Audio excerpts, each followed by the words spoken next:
You are going to learn 5 letters Sa, Shi, Su, Se, So in this lesson.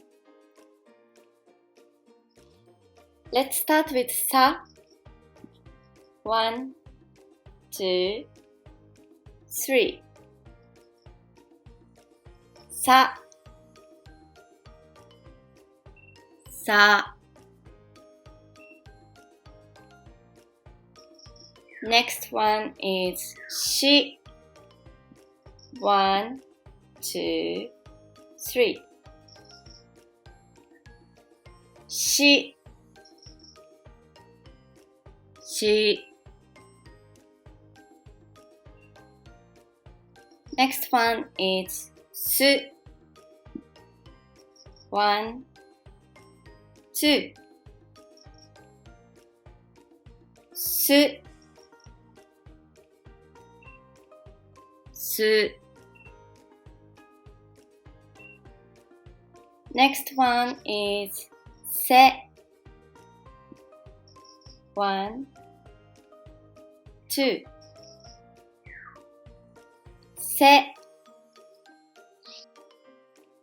Se. The last one is So. 1, 2. So, So. So let's review. What is this?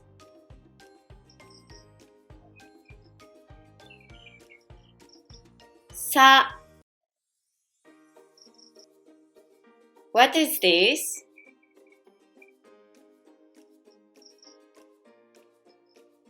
Shi. What is this?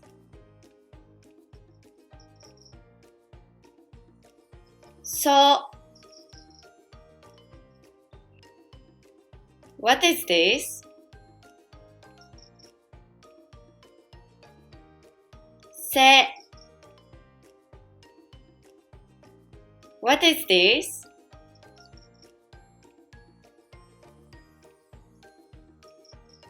Su. You've learned the 5 letters Sa, Shi, Su, Se, So. Next will be the Ji, Zu, Ze, Zo. See you in the next lesson.